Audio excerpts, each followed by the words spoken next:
fix you up to. I guess, Mark, that might be also, it's worth asking, probably in each of the sessions that we do, if there's any particular subject that people want to see covered. You know, we can try pretty hard to get someone appropriate to cover that subject if there's enough interest. So if people throw that in the chat, we'll take note of it. Absolutely. How are we doing, Andy? We're up and running on YouTube now.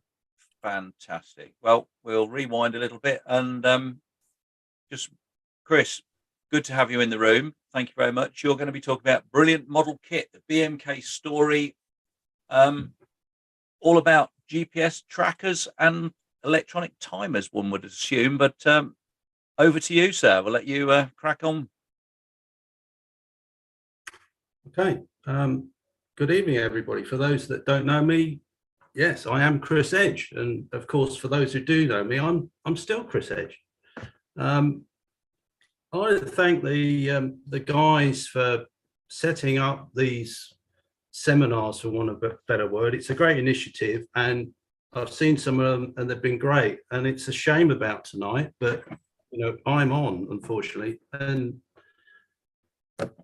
nothing is happening.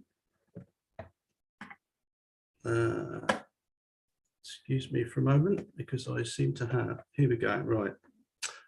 Yeah, I'm going to talk about Brilliant Model Kit, which is the BMK story. You can see what I've done there. And there'll be lots of abbreviations, so I'll be known as CHE. We'll try and explain some of those as we go along. I'm guessing this will last about 50 minutes, by which time you'll be fed up and left. But if there's questions at the end, feel free. So who am I? I've flown models since 1974, since early teens. And my first success was in the 77 Nationals with Chuck Lider, where I beat a future world champion by 1 second, if I remember properly. So I'm sorry about that, Mike. Fame came instantly in the manner of famous publications such as the Harbour Mail. If Dave Gins is about, he'll understand the importance of this fine organ. And there I am, a mere 18-year-old. Nice picture of the garage door, I always thought. Of course, 18 months or so later, and Mark will remember this, I broke my arm throwing probably one of the very models in that box. Did you hear the crack, Mark? Yes, I did. Yes, it was well deserved, sir. With the throw you used to have, it was rather unusual. Interesting. I never heard the crack, but anyway, I suffered as a result and had to move really over to tow line gliders. So in '82, I was lucky to get a first team place. I flew appallingly at the championships, but if the BMFA, if I'm kind enough to the BMFA, maybe they'll ratify my place for next year. Later in the 80s, I fell in with a fast crowd, so to speak. I joined British Aerospace at Kingston upon Thames, and there were famous people like Mike Fantham and Dave Taylor and Peter Reedon. And we had the opportunity, as we moved to Farnborough, to be, for the first and probably only time in our lives, professional aeromodelers. And this led to fame and fortune in 95, 96. There was a BAE team that eventually broke the world paper plane duration record. And the precursor to that was this. So this is the Tomorrow's World Mega Lab program. This is Peter Eden and Barry. You tell me you used to fly pylon with Peter. He seems to be trying to eat an invisible carrot for some reason. I don't know why. This guy is Andy White. He was from the BAE site at Brough at the time. And he did the design for the model that did the world record. And he seems infatuated with gorgeous pouting doe-eyed Philippa Forrester here in her prime. But she seems more interested in this book on an airframe designed by Brune for some strange reason. But that led to TV appearances and all manner of nonsense.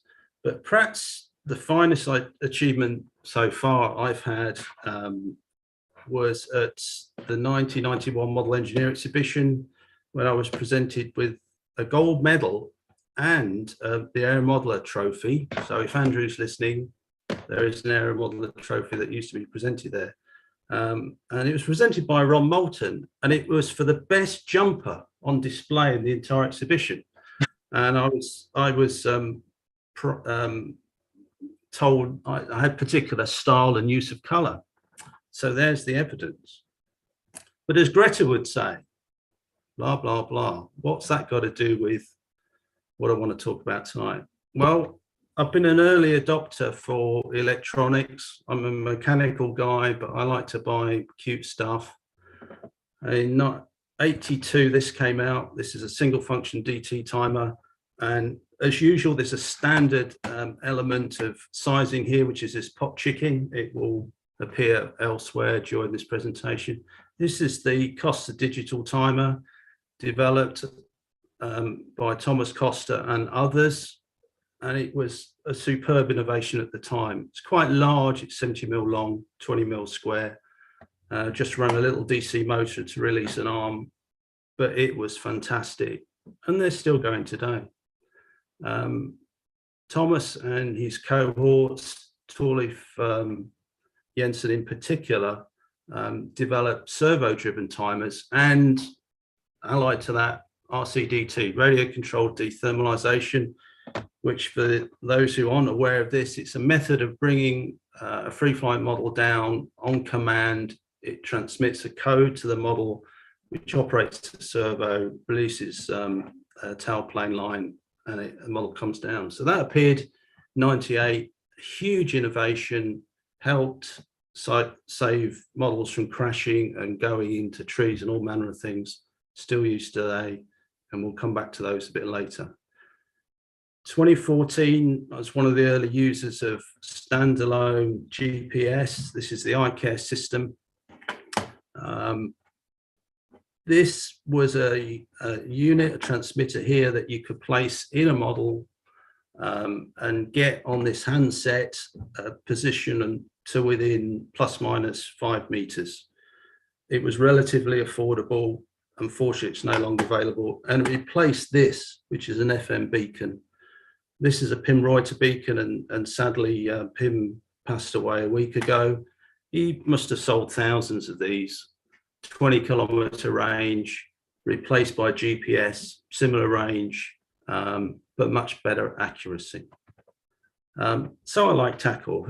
You know, what's it to you? More blah, blah, blah. But enough about me. We're here to talk about BMK. And lots of people ask, who or what is BMK? Luke Guy Moore, in his very good talk a couple of weeks ago, said he'd never met him, never spoken to him on the phone, and neither have I. In fact, I don't know anybody who's met him and spoken to him on the phone. He's almost an enigma. But this is his name, and I'm not going to try and pronounce it. Forever, he will be known in this presentation as BMK. So let's remove this, and I'll show you one of the 2 official photos. This is only one of 2 photos I've found of BMK himself. And I don't know about you, but he's there in his workshop, but it's almost like sort of Bond villain lair. And the only thing he's missing is a white cat. So there's the white cat, and we'll move swiftly on with apologies. But he is the owner, designer, sales, marketing guy for Flytron. Some of you may be aware of this company. It sells add-ons for drones in particular, other radio models, lighting, strobe effects, cameras, that sort of thing. And it's been operating, I believe, for about 15 years. And little did I know when I bought a strobe system from Flytron 2014-15 that the same guy I'm now working with. He's a consultant genius across numerous disciplines, and here are some of them. And is often asked to do really quite interesting work that we can't talk about. Moved to the UK from Turkey in 2014 and started BMK as a company mid 2021. And that was initially this RCDT system called B1, which I'll describe in a moment, and small timers. And it used Facebook for the communications medium. Okay. And that's where I found out about all of this. He put a note up on one of the Free Flight Group pages and said he had a radio DT system and was anybody interested. And whilst I didn't need another system to play with, one of the interesting points was it was identified as being quite cheap and usable by many. And I sent him a message and said, look, I'd like to review this for Error Modeler. How about it? And our paths have been twined ever since. But it's important I sort of give you a disclaimer at this point, and I do this in all the articles I write. I do get product free of charge from BMK for testing and for review. So quite frankly, there's a clear conflict of interest here, and you shouldn't believe anything I say. However, there is a but, of course, that everything I've used, I've bought additional versions of, and therefore, quite frankly, I'm a fine chap, and I'm certainly not her.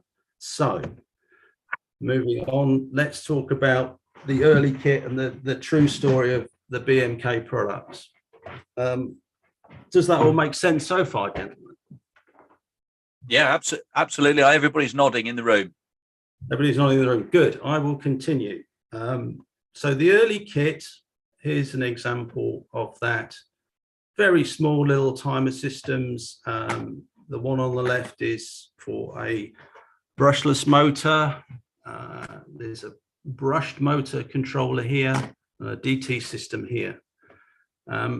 They were designed really for small contest and sports models at the behest of friends, BMK in Turkey and in the UK. You know, can you make us something we can use that is cheap and simple? And he came out with these. They, with this RCDT system, were announced really June of last year on Facebook. So, you know, less than 18 months on, you'll see how things have developed. So other than, sorry, after this, this B1 system, the radio DT system was announced, these sort of electronic timers for motor and DT were released next. Nice thing about them was that you could daisy chain them together. So there's obviously a start button here, but if you wanted a motor timer with a DT timer, you could just link a single pad on the switches together, such if you started one from a common battery, they would all start. And that was quite nice. There's a common programming method, which simplistically is you hold the button down, plug the battery in, and it takes you into a programming mode. They all operate the same way. And for these early timers, they all use 0.1 inch pitch holes. So you could use a standard PCB type connector, which was supplied as well. So they were great. And I reviewed them in Error Modeler in 2021. And of course, Error Modeler is the finest error modeling magazine in the world. So please subscribe now. Will that do, Andy? Is that all right? Okay, fine. So let's talk about the B1, this system here first. This is one that really caught my eye. This is about £35 or thereabouts, and it's about a quarter to a sixth of the cost of the system I was using at the time. So there's an opportunity there to fit it in some other models. There's a very small hand unit with a single button which transmits the coded transmission via this cute little aerial to the receiver here. This is the bit that sits in the model. There's some power points here, and there's output here for various actuators I'll describe in a moment. This is a couple of grams, and it gives you the capability of a system. You know, it was costing perhaps £150 for Ken Bauer system, and this receiver part is maybe 15. It's ridiculous. So it's button operated. It's got 9 modes that you can program into it, which will operate as servo. There's 3 or 4 modes for servo, so various types of movement you can have. A DC motor, such as a small pager motor, it will operate, or a solenoid, or a band burner, in fact, so a small coil of wire which is heated to burn through a rubber band. And these 3 actuators, the last 3 actuators, BMK sell versions of those. It will also operate brushed motors, entirely separate from a DT type of operation. It can do that with a sort of using the red button on the handset just to stop the motor after a given point of time. So you get your model, you throw it, and then you can stop it when you wish, or you can use it as a stop-start operation in a particular mode as well, which is quite clever. And finally, there's some options for indoor flying as well, which give you delays before the timer starts, and then the button operates other functions afterwards. So there's basically, excuse me, things are locked up again. Here's one in use. Luke spoke about the E20 models a couple of weeks ago, and this is an E20 fuselage. This is the receiver part with power connections on this side, and this little blue thing is a 5mm pager motor with a cam on the top, which operates this little lever here, which operates the DT. Very lightweight solution, very neat. I've had a lot of fun with it. So this is perfect for small models, discus launch gliders or catapult launch models. And I met a guy a few weeks ago who was using this in discus launch chuck glider and thought it was marvelous. It does have limited range. It's a relatively cheap solution. So I found that above 700 meters, you certainly don't get a reliable action on it. We'll come to better systems a little later on. And there's got to be a question here, because BMK is a clever guy. Is there a mode 10 and is there a mode 11? And if you think Spinal Tap, mode 11 is great, isn't it? So that's the B1. So how did BMK develop his products after that? First thing that came out was this combined brush motor plus DT timer.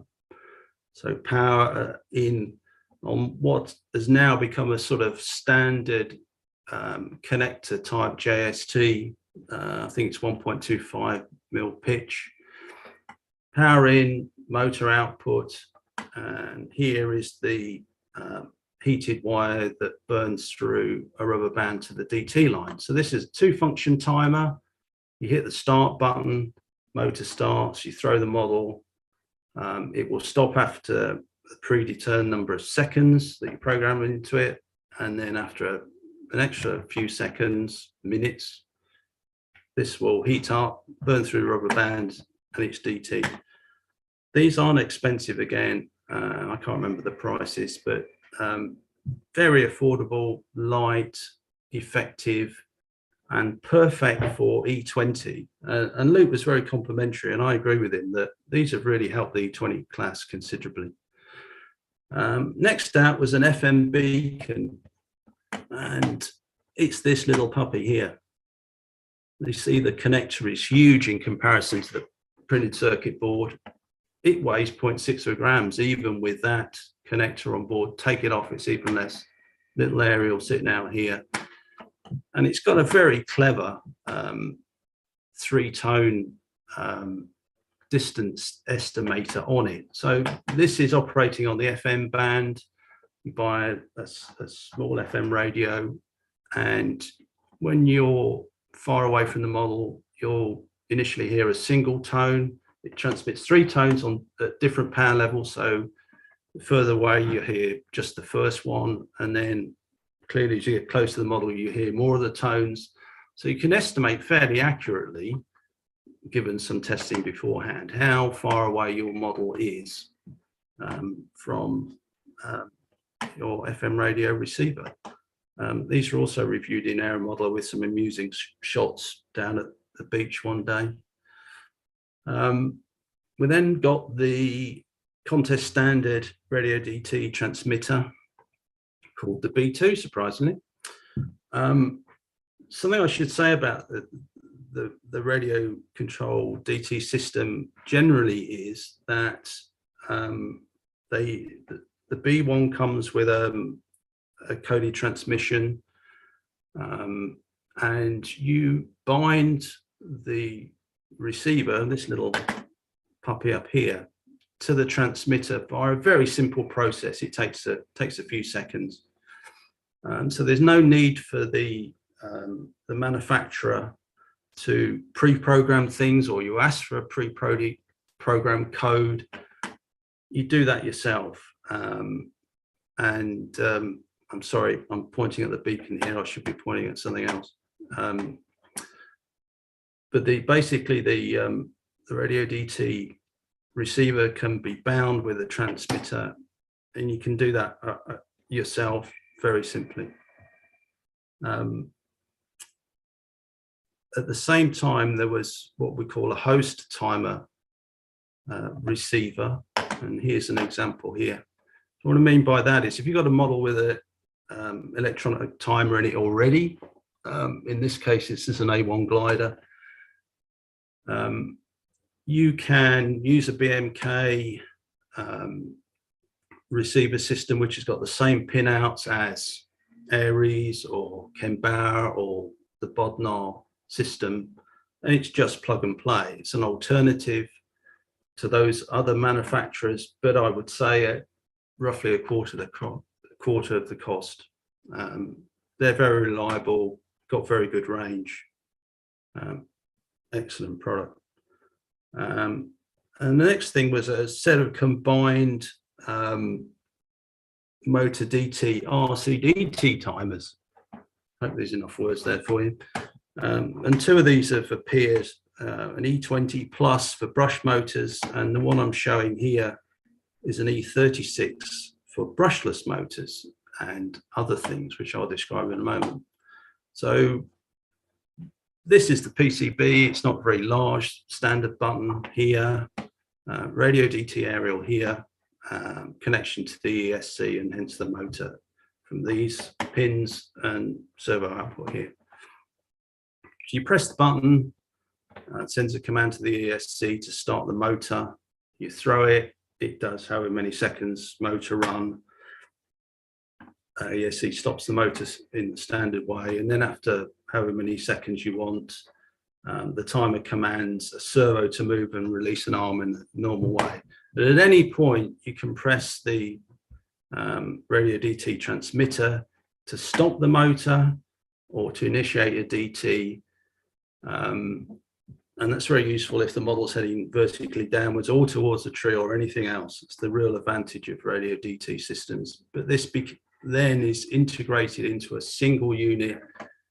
This is the 36 one, but there's a brushed version as well. So these are very flexible, very small format timers. Let's talk about how things then progressed with BMK themselves. BMKS, the shop, was introduced, and that's started to sell some of these new actuators, kits of E20 components, batteries and the like.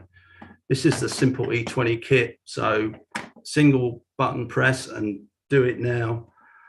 You get the motor, the prop, the timer, the battery, and a charger for the battery. So all you need to do is plug this into a USB charger. You can charge the battery, plug it into your timer and your model, sling it. Superb. Everything in a single box. Buy it now. And then there were some customers who started getting interested in making suggestions on developments. And one of these produced this timer here, which is for multi-servo or stepping operation. And I want to give credit here to this guy, Bill Cole, not only because I stole his photo, but because he's put up a whole series of really excellent demo videos on some of the free flight groups and the BMK Facebook group as well. And they've been very informative, at times warts and all, but he's demonstrating the kit. And thank you very much for doing that. This is basically under the guts of this 3D printed faceplate. And this is from Alfonso's Menano. Is that same timer I showed you on the previous screen, but now it steps instead of operating different things. So hit the button, throw the model, and after so many seconds, this arm will step once to release the motor cutoff arm, and then again it will step to release this, which is the DT line. And the Americans in particular fly a lot of what they call lockdown power models. And this modification to an E36 timer is superb for them. I think there's 4 steps possible to program. If BMK is listening, and I hope he is, he can probably correct me on that. But you can basically program this to release normally up to 4 arms. So they could be used for rubber models or F1Js or things like that. Very flexible. And that was developed on the back of a customer suggestion. And then we get to the GPS tracker. And this goes back over a year now. He made me aware that he was thinking of producing one, but he told me he'd already made 20 hardware iterations of the transmitter, the part that sits on the model. And it was a rather difficult issue.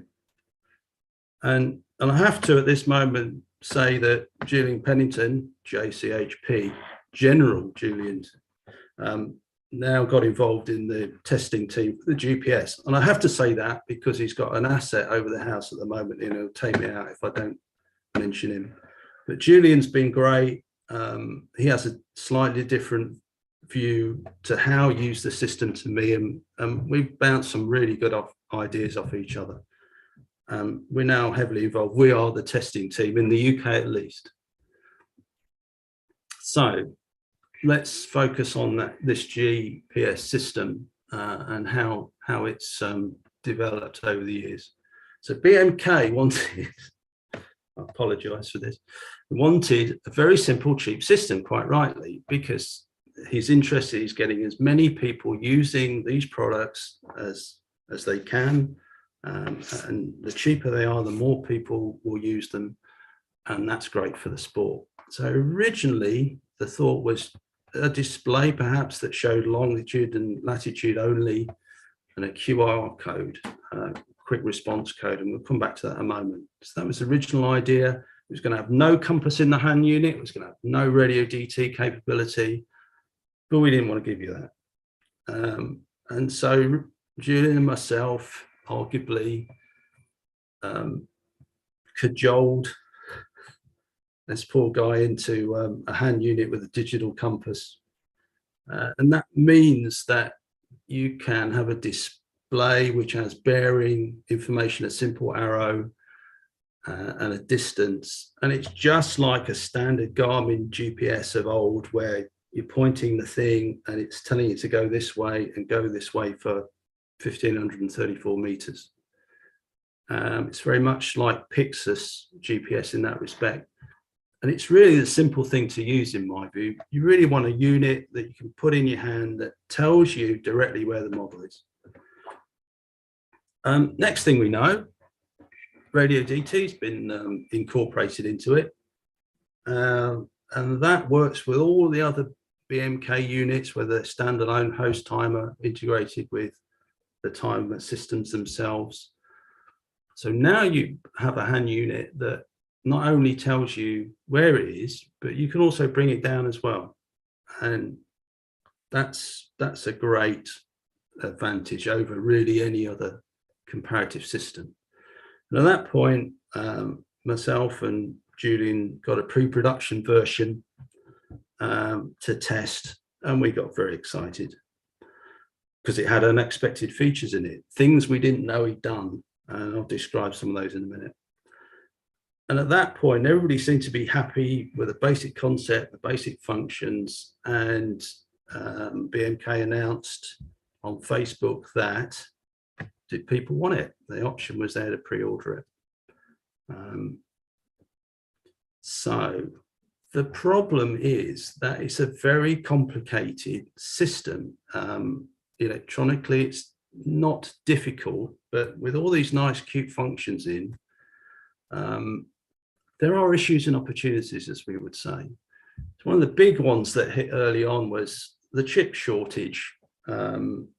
That even affects some of the small timers as well. So BMK was going out and ordering, type 94 chip, and they weren't available. And there was PCB redesigns, etc. Also a lot of fakes.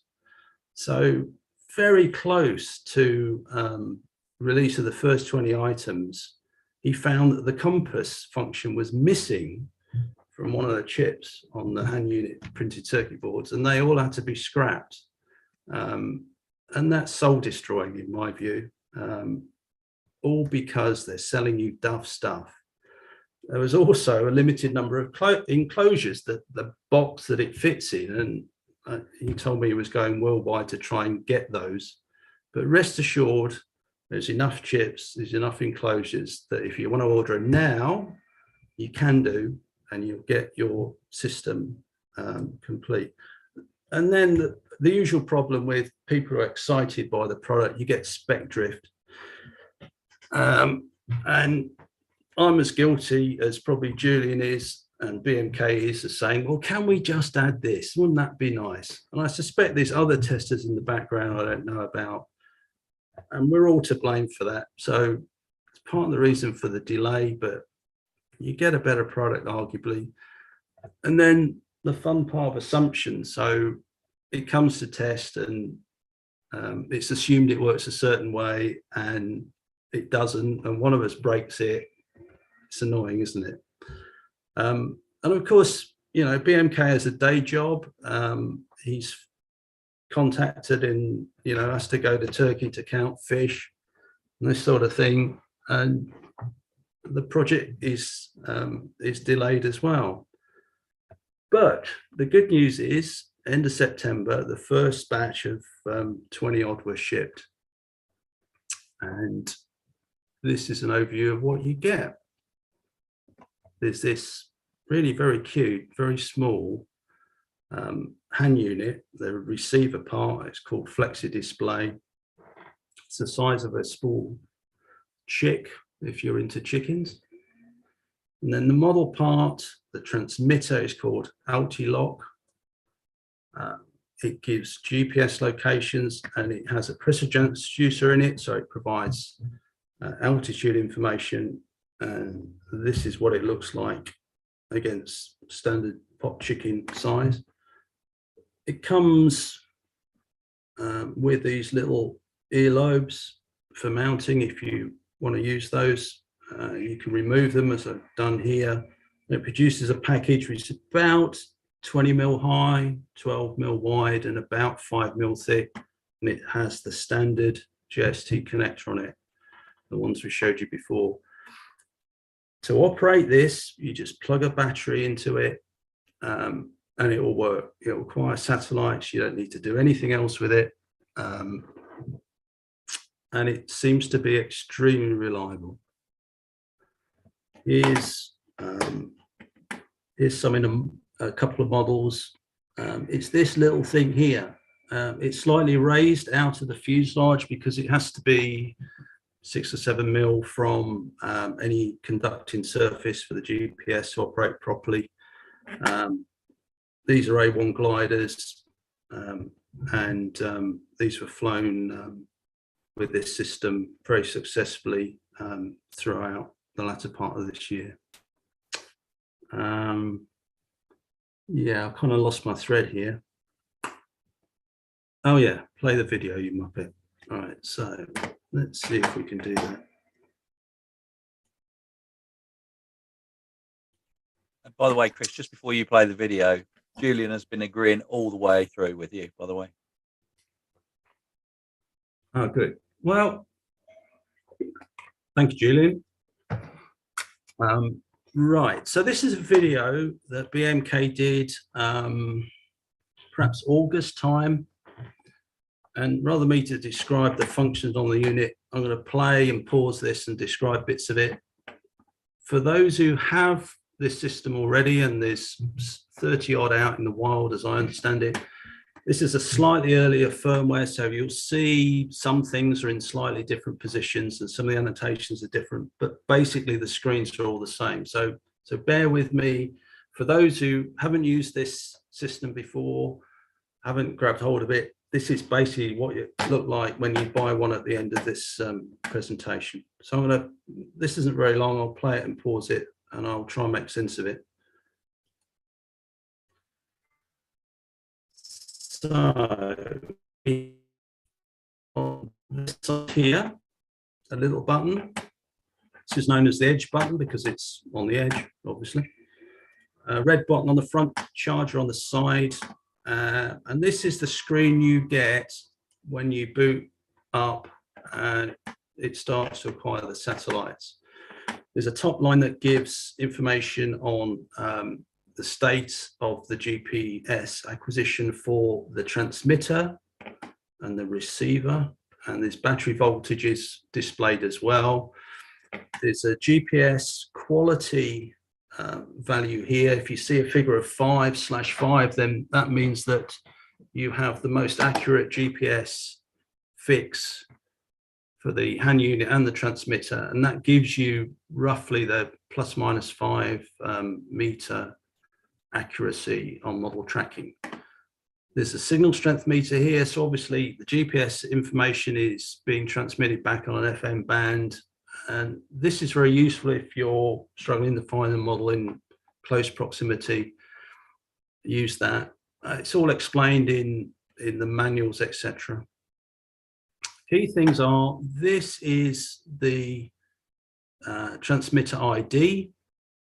It happens to be a 6-digit hexadecimal random produced ID, but this confirms which particular transmitter you're tracking. This is the distance, this is the direction it is.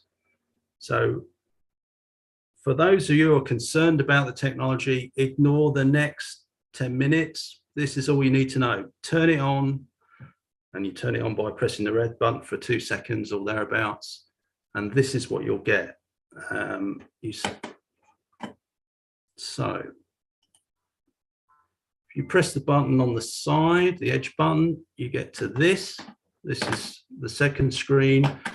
It has the same top line, but this information is really displaying the pressure altitude from the model. It's not GPS altitude, so this is current maximum, and then it gives you a vertical speed, either positive if it's going up or negative if it's coming down. So if you've got a power model and you throw it, this will give you the climb rate, and then it will give you the sink rate on glide. There's a line of sight value, still that 9 meter figure to the beacon, and there should be a arrow here as well that shows the direction. So you could use this in place of the first screen if your interest is, you know, model altitude information. You can still track the model from it. Moving on, we'll go to the third screen at the moment. That'd be a good, wouldn't it? Okay, so pressing the button again gets you to a QR code.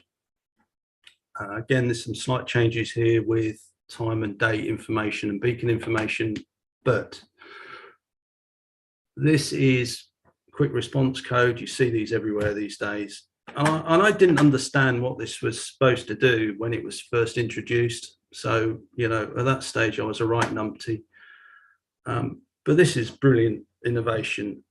If you scan this with a phone or a tablet, it will link you directly to Google Maps and put on Google Maps a pin that shows you where your model is. And just think about that for a moment. If you had a flyaway, do you remember that flyaway at Sculthorpe per Mark when you did 14 kilometers? Do you remember that? Yeah. Okay.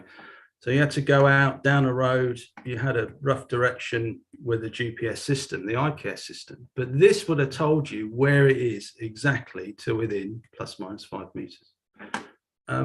It's brilliant. And so, you know, my problem is I don't appreciate how clever some of these things are. And this is superb. We'll go on to the fourth screen. There is a sort of automated flight recording system on this, which triggers when a model's climbing at more than 1 meter per second. It gets to more than a height of 20 meters.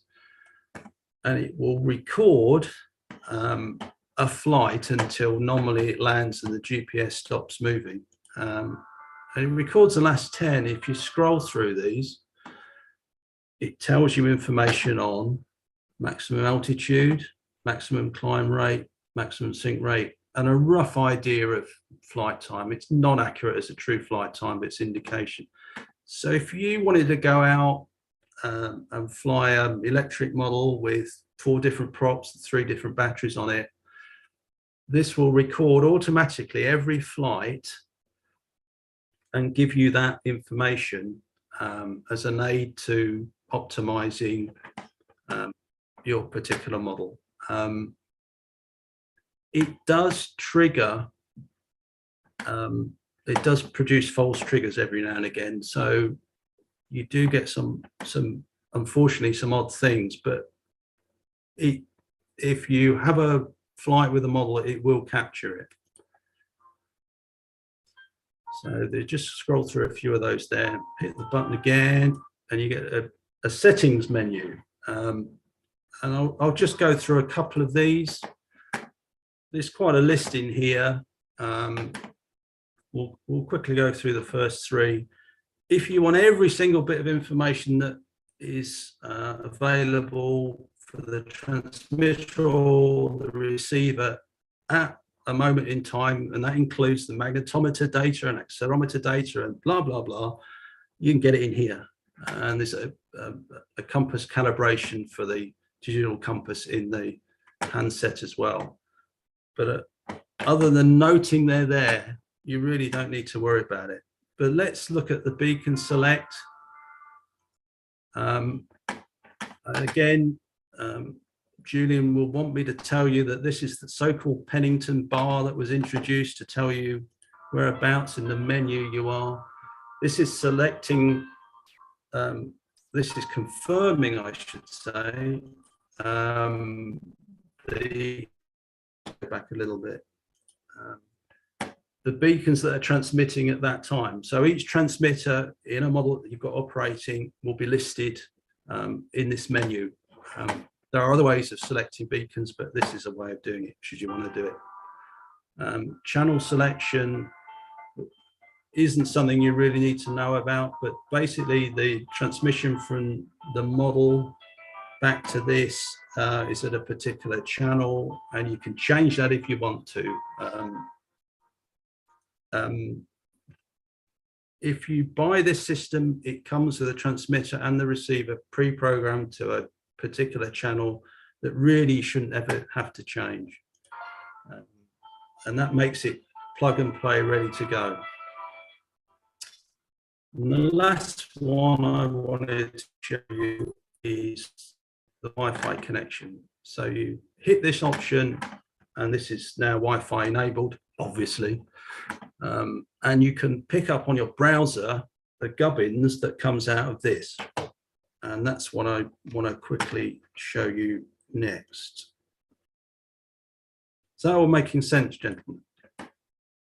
I think it is. There's just a couple of comments that come out of chat, Chris, which are questions. But just to remind everybody, try and put it in the Q&A box, otherwise we might miss them rather. But there was one question here about range. Could you just confirm what the range is of the GPS? Yeah, I've tested it against the iCare system that I've used since 2014, and on the ground, so with the transmitter basically sitting on the ground and me walking away, I can get to about 1.3 kilometers. That's probably worst case. In the air, it's tens of kilometers. iCare is good for about 20 or 30 kilometers. I think BMK is tested using a balloon somehow to maybe 30 or 40 kilometers.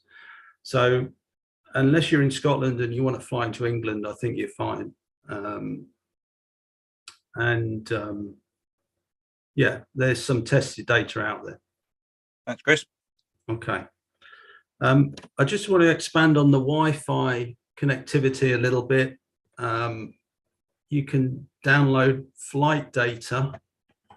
So here's a tablet that is now connected to the Flexi display, and each of these lines is a flight.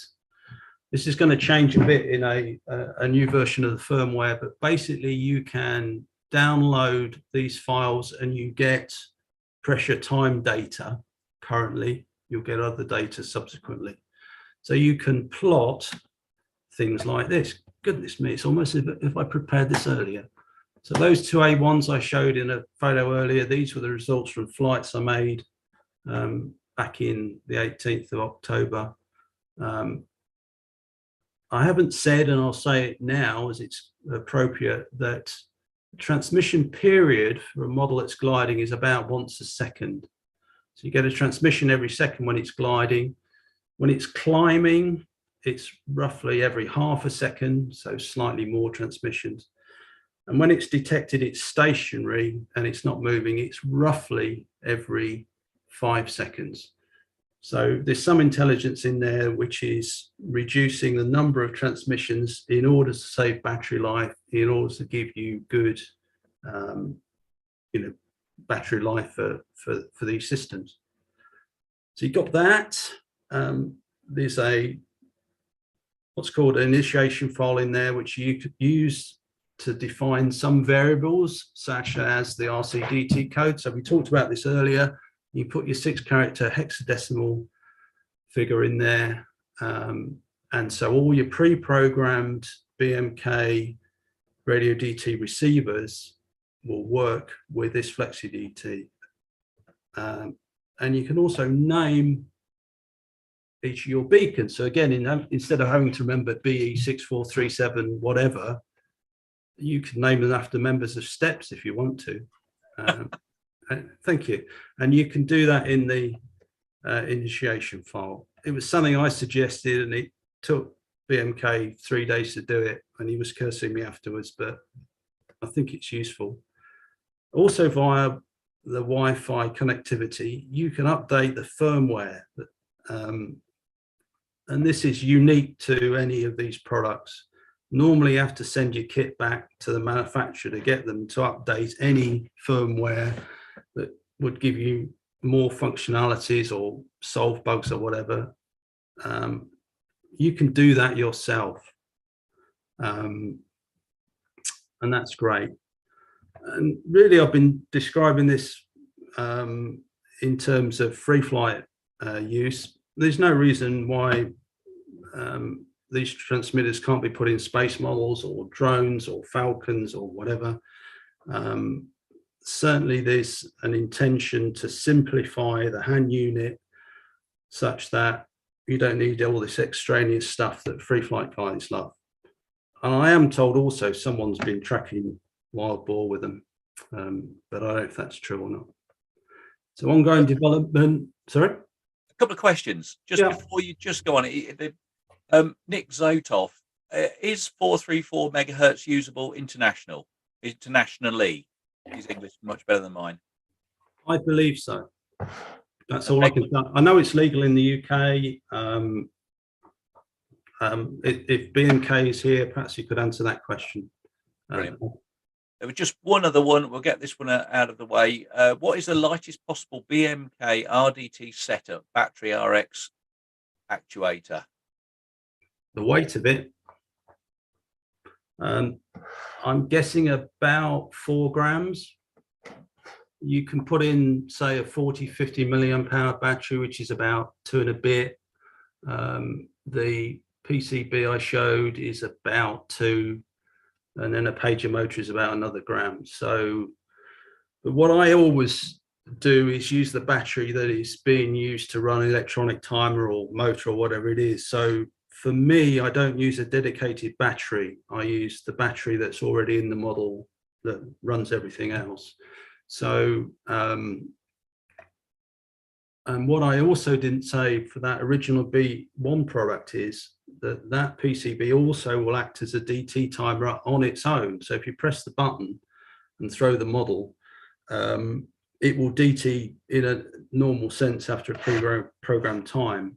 Now, I've never personally used it in that mode. I've just thrown it without setting a DT time and used the radio DT because that works for me. So, brilliant. Thanks, Chris. Sorry for interrupting. We'll come back to the other questions later. no, it's fine. Thank you. So we're testing new firmware right now, literally this minute. It's got better flight summary information. It's got a different type of method of recording flights that you then download. I won't bore you with that. Recording comes out in a comma separated variable file, which you can suck into Excel and create those plots really easily.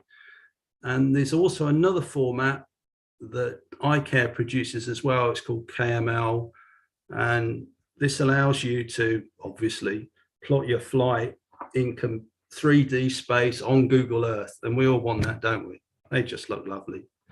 I haven't got an example of that. You'll be glad to know. There's better methods of selecting the beacon. All the transmitter information is now held in RAM for the session for when the hand unit is on. That's detailed, but there's a better way of doing it. And you can also select the beacon using the QR code screen as well. I don't want to spend a lot of time on that, but it's more and better and all the rest of it. And Bluetooth capability has appeared, which means that the dedicated mapping app that you've seen will become available. And this is the only image I have of it. I haven't used it myself, but BMK tells me this is fairly imminent. So let's just think about how this works for a moment. The model is transmitting back to the Flexi display, which is in your pocket. That's linked to your phone, and on your phone, your app is open. It tells you the beacon number, its battery voltage, its altitude, how far it is away from you. So you're this point here, and the model has flown a path, and its local position is here. It gives you speed information, and this is the altitude time history of that. It's going to be fantastic, and we want it now, please, to test. Yeah, be great. This is something that BMK has done himself. This isn't Rocket Locator or anything like that. It's a dedicated app that he's done. So the guy's a genius. And there's probably lots of other stuff I don't know about that's going on, because quite rightly, he doesn't tell me and Julian everything. Why should he? It's been very good at, I think, the engagement with a customer, which is very important to keep a business going, and Facebook is his main method of doing that. It's where new ideas and feedback, good or bad, but comment is provided. There's the shop, of course, has online manuals and YouTube demos. And again, mention Bill Cole's work there. That appears on the Facebook page. It's all really good stuff. And as you know, if you want to take a light bulb out of an Audi A1, you go to YouTube. Well, this is no different. I have to mention this again, contractually, I have to do this. STL files are 3D print files, and there was an idea to produce a little hat for the transmitters. And here is Mark's. So Mark and myself discussed this idea to produce a waterproof cap for the transmitter. It has got a waterproof coating on anyway, but we could put this little hat on it. We talked about, was it Hovis, or who was the flower company, Mark? I think it was I was going to say Bovis. It's I don't know. Somebody will remind me. It's it looks like that character from the adverts in the 70s.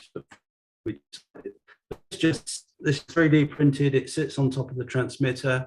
It packs it away from a conducting fuselage by just the right amount and produces a waterproof flange there.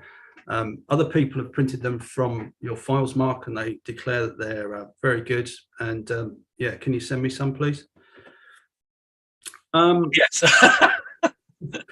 And it's a hobby for BMK. He said a number of times, it's a hobby, but it does have to pay for itself. Things have costs, and there's been some criticism about the cost of the GPS system, but it has to pay for itself. There is break-even point on the number of products he has to sell, and it's not trivial. But of course, when you're working on other disciplines as well, you get good cross-fertilization of ideas. So some of the ideas, I'm sure, from this modeling work has gone into some of his other products and vice versa. And why has it worked? I think this is quite important. I think very shrewd to use Facebook. It gave visibility to guys like me straight from the beginning. And there's a community feel, in my opinion, to the feedback that within that Facebook group. The guy's clearly dedicated and innovative, and he's a one-man band, and often they have limited time available, but goodness me, can't stop thinking about new ideas. And for someone like me who's just involved in the test phase of it, it's very exhilarating. And he's developed a new market, and that market is for sports, small contest models. It's low cost, high spec, simple operation.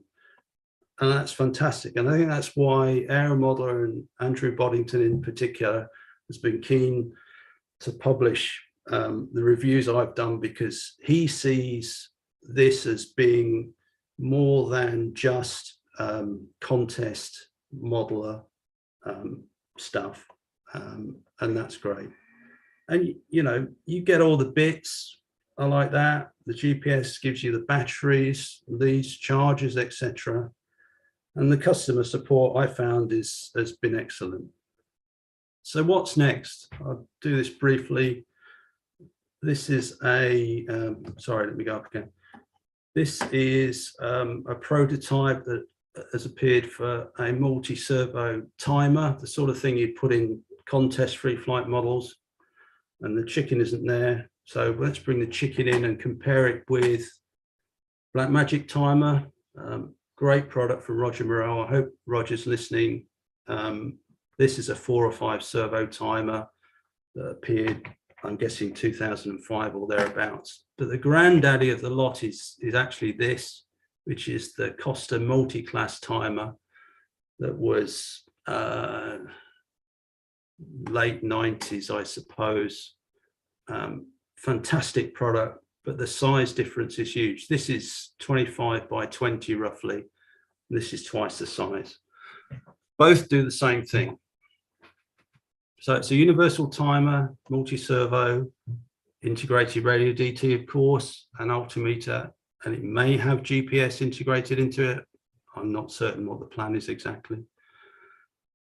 It will be programmed, or is envisioned to be programmed via a script which you connect via Wi-Fi. So there's no dedicated programmer required. There's no faffing about with apps or anything like that. You just pull up a Wi-Fi screen, and it's going to be used for rubber glider power classes.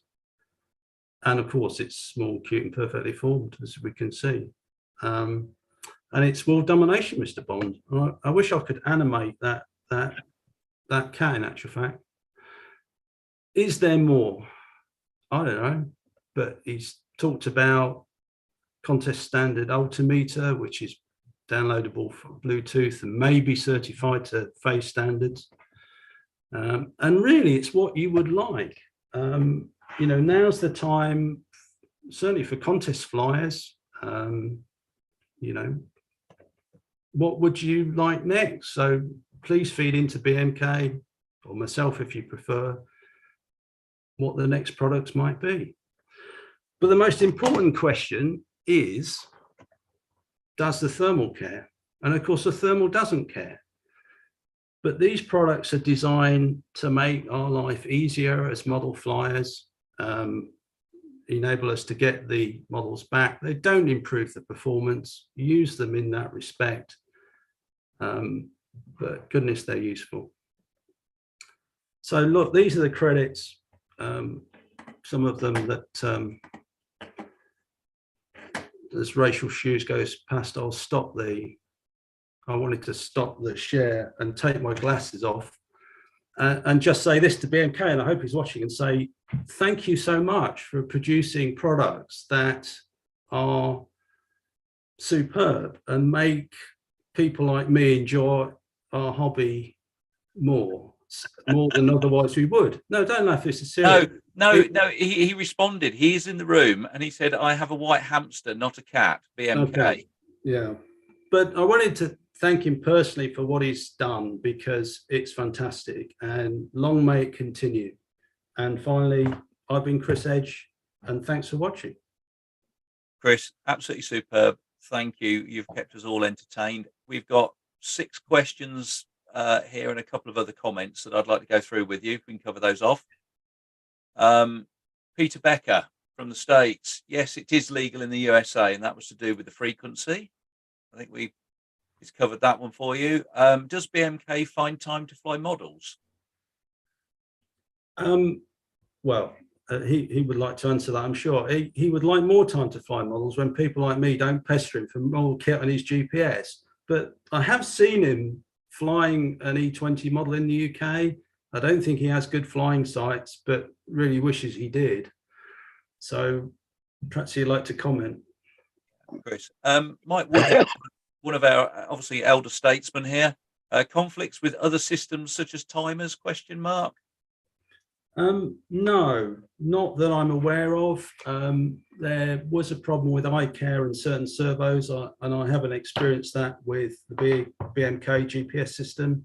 In terms of the radio DT, again, not a problem. It is multi-mode. There's, I think, 4 different modes in it. I've no idea what they do.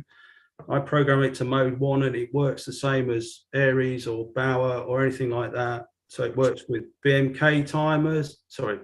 Yes, Blackmagic timers. It works with Aberlink timers, I understand, Dan Kennedy timers.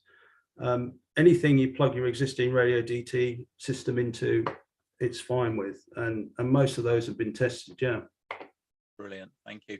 I think Mike's question here is to do with the downloading of data. And he was saying storing data for later download, question mark. I think answer's yes to that, isn't it?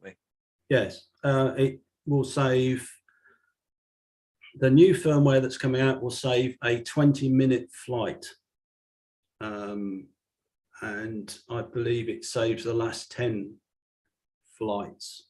I'm not entirely certain about that. It's a relatively new feature. But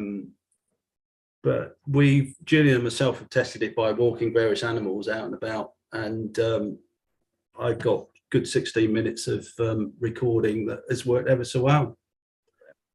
One of our good friends from the US, John Lebecki, the biggest issue US power flies have is engine timers. If one of these could be produced turnkey, it would be a hit. I know the work that BMK has been doing in these regards. Hello to my British friends from John. It's worth just mentioning, in terms of the US, there's a very good distributor out there who Joshua Finn, J&H Aerospace. They stock BMK products. I'm sure he'll want to buy dozens upon dozens of these GPS systems. So for the American guys out there, American girls out there, if you want to buy BMK, talk to Joshua. He'll get stuff. Young Mike Woodhouse with one more question. Will it replace the stopwatch? Or I think the stopwatch is actually what he's saying, suggested should be could be the next stage. But well, that's this won't, the GPS system won't, and I hope timekeepers are never removed from the contest field. I think that would be a major mistake, but that's a political question more than a product question. Indeed. And Wayne Butler, does the beeping on the handheld mean anything on the Flexi display? If you play it backwards, I've got him. He's corpsed. If you play it backwards, it plays Jerusalem, apparently, or the theme from The Prisoner. I think it does. There is a lot of bleeping. Some people don't like it. It beeps every transmission received, and there's various bleeps associated with turning things on and off. And in fact, Julie and myself talked only the other night about, and if BMK is watching, perhaps there's a user-defined volume control we can put in the .ini file. That'll keep you going for a couple of days. Yeah, every beep normally is a transmission received, and I think that's a good thing. If you're going out and acquiring a model that is normally out of range on the ground, it's good to hear it beeping again. Fantastic, Chris. We've run out of questions. I'm just going to go through a couple of the chat comments here. So you might want to put your fingers in your ears on this one. Great presentation, Chris, and big thanks to BMK. Yeah, Baron, we are still trying to keep up with software drops. Victor Alexander Roswell, really impressed. Thank you very much. David Hambley, what about the onboard contest standard stopwatch to do away with the subjectivity of human timekeepers? You've covered that one. The Baron again agreed, no interference issues. Dave Gins, excellent talk, Chris. Dave Lovegrove, a bit mind-boggling but fantastic, thanks. Excellent presentation, brilliant kit from Nick Zotoff. Johannes Seren, thank you, Chris, for very interesting greetings from Germany. Lorraine Ford, thanks, Chris, and all. And it goes on and on and on and on and on. To be honest with you, we'll be here till tomorrow if we keep going. So, absolute superb presentation. Thank you. We do have somebody with a hand up. I don't know if they're wanting to speak or whether it's just left up for fun. I think Peter had his hand up from the start, I think. But Peter, feel free to. No, Paul Huey's got his hand up now. He's just waving, I think. Yeah, he's doing it on purpose, yeah. It's these East Anglia types, you see. It's a novelty. Yeah. Look, they're all at it now. Chris, and I have to say, I've got the BMK gear and I'm starting to use it, and it is absolutely brilliant. I love the gear I've been using in the past, but this is actually surpassing it. You know, that's the point. It's actually another stage on, and it's flexible. So, you know, and it's affordable as well. Absolutely.